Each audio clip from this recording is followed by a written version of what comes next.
ఏంటంటే జగన్ గారు లేకపోవడమే ఇవన్నీ జరిగాయి.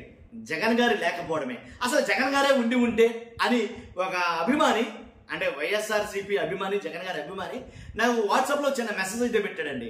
అన్న, జగన్ ఉండి ఉంటే ఖచ్చితంగా అన్నీ జరిగాయి కదన్న, జగన్ లేకపోవడం వల్ల కదా ఇవి ఆగిపోయాయి అని ఒక వాట్సాప్లో మెసేజ్ అయితే పెట్టాడు.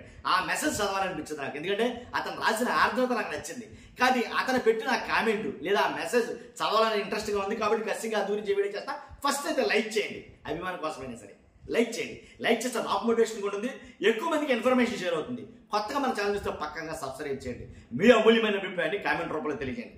జగన్ గారు ఉండి ఉంటే ఇవన్నీ జరిగింది కదా అన్న అని అతను పెట్టిన వాట్సాప్ మెసేజ్ నాకు బాగా నచ్చింది. ఆరోగ్యశ్రీ ఉండేది అంటే తీసేశారు రీసెంట్గా, కాబట్టి జగనే ఉండి ఉంటే కనుక ఆరోగ్యశ్రీ ఉండేది, అది జగన్ లేడు కాబట్టి తీసేశారన్న అని పెట్టాడు. తర్వాత మెడికల్ కాలేజీలు ప్రైవేట్ అయిపోయాయి, జగన్ ఉండి ప్రైవేట్ అవ్వు, ప్రభుత్వమే మొత్తం 17 మెడికల్ కాలేజీలని ఈ 5 సంవత్సరాల కాలంలో రన్ చేసేది. కొన్ని వేల మంది విద్యార్థులు, పేద విద్యార్థులు వైద్యశాలలు వైద్య విద్యను అభ్యసించి డాక్టర్లు అయ్యేవారు. ఆంధ్రప్రదేశ్లో వైద్యం ఏంటి ప్రతి పేదవాడి ఇంటి ముంగిటికి వచ్చును అని అయితే అతను మాట్లాడటం జరిగింది.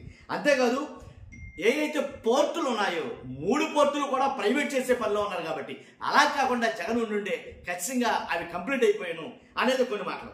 అంతేకాదు ప్రతి పేద విద్యార్థి ఇంగ్లీష్ మీడియంలో చదువుకున్నాడు కాబట్టి ఇంగ్లీష్ మీడియంనే పేద విద్యార్థి దగ్గర తీసుకెళ్లాడు, ప్రభుత్వ స్కూల్నే ఇంగ్లీష్ మీడియం స్కూల్గా మార్చాడు. కాబట్టి ప్రతి పేదవాడి పిల్లోడు ఇంగ్లీష్ చదువుకునే అవకాశాన్ని మొత్తం తొంగలోకి తొక్కేసి ఆ ఇంగ్లీష్ మీడియంనే లేకుండా చేశారు. కాబట్టే జగన్ ఉండి ఉంటే అలా జరిగి ఉండేది కాదు అని ఆయన మాట్లాడుతున్నాడు. అంతేకాదు జగన్ ఉండి ఉంటే కనుక అసలు ఈ ఉద్యోగాలు ఏంటన్నా, నిరుద్యోగాలు జగన్ ఉండి ఉంటే కనుక ఖచ్చితంగా ఎంతమంది అయితే 2,50,000 చిల్లరే, ఆ వాలంటీర్లు ఎంతమంది అయితే ఉన్నారో ఆ అందరూ వాలంటీర్లతో పాటు ఇంకా అదనంగా వాలంటీర్లు తీసుకుని ఉండేవాడు జగన్ ఉండి ఉంటే. అంతేకాదు ఆ వాలంటీర్లని జీతం రెట్టింపు చేసేవాడు జగన్ ఉండి ఉంటే కనుక. జగన్ లేడు కాబట్టి ఆ ఉద్యోగాలన్నీ తీసేశారు అని అయితే మాట్లాడటం జరిగింది. కాబట్టి అంతేకాదు జగన్ ఉండి ఉంటే కనుక మా కాళ్ళ దగ్గరికే రేషన్ డోర్ డెలివరీ అనేది జరిగేది. దానికోసం మేము పన్ను అనుకోవడం, లైన్లో క్యూలో నిలబట్టాలో అట్లా ఉండేవి కాదు. జగన్ ఉండి ఉంటే రేషన్ డెలివరీ డోర్ డెలివరీ చేయడానికి ఎంతమంది అయితే 30,000 మందో 40,000 మందో ఎవరైతే ఉపాధి పొందారో దాని ద్వారా ఉద్యోగాలు వాళ్ళకి వృత్తి వచ్చిందో ఉద్యోగాలు వచ్చాయో వాళ్ళందరూ కూడాను ఆ ఉద్యోగాల్లో వాళ్ళ స్థానం అంటూ ఉండేది. అవసరమైతే ఇంకా పెంచేవాడు, ఇంకా ఎక్కువ మంది ఉపాధి కల్పన అనేది జరిగేది. కాబట్టి జగన్ లేడు కాబట్టి వాటిని కూడా తీసేశారు. కాబట్టి రైతులకి జగన్ ఉండి ఉంటే కనుక రైతులకి రైతు భరోసా టైంకి వచ్చేది, ఇన్పుట్ సబ్సిడీ టైంకి వచ్చేది, యూరియా కొరత అనేది ఉండేది కాదు. 5 ఏళ్ల కాలంలో ఎప్పుడు యూరియా కొరత చూపించలేదు జగన్ ఉండి ఉంటే కనుక ఇది కూడా జరిగి ఉండేది. యూరియా కొరత కానీ, రైతుల కష్టాలు కానీ, గిట్టుబాటు ధర కానీ, ఉల్లి రైతులు కానీ, పొగాకు రైతులు కానీ, మిర్చి రైతులు కానీ, ఇలా ఏ రైతులు కూడా ఏ కష్టం లేకుండా చూసుకునేవాడు జగన్ ఉండి ఉంటే అని వాట్సాప్ మెసేజ్ చేయడం నాకు చాలా బాగా నచ్చింది. రాష్ట్రంలో ఇన్ని అప్పులు చేసేవాడు కాదేమో జగన్ ఉంటే.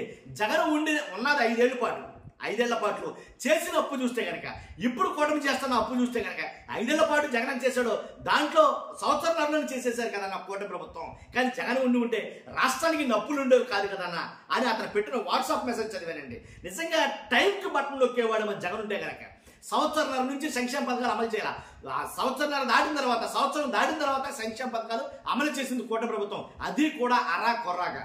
కాబట్టి జగన్ ఉండే ఎలా కాదన్న టైంకి రైతులకి బట్టలు నొక్కేవాడు, టైంకి తల్లికి వందనం, అమ్మకు వందనం బట్టలు నొక్కేవాడు, టైంకి మొత్తం అన్ని కూడా టైంకి బటన్ నొక్కేవాడు అన్న జగన్ ఉండే కనుక. కాబట్టి జగన్ లేకపోవడం వల్ల ఇవన్నీ ఏమీ సజావుగా జరగలేదు. అసలు కొన్ని అయితే కనుక తీసేశారు. జగన్ ఉండి ఉంటే కనుక అలా తీయడం అనేది జరిగేదే కాదు అని అయితే కనుక చెప్పుకొచ్చాడు. అతను వాట్సాప్ మెసేజ్ అయితే రాసుకొచ్చాడు. నిజంగా ఇంకా చాలా రాశాడండి, చాలా రాశాడు.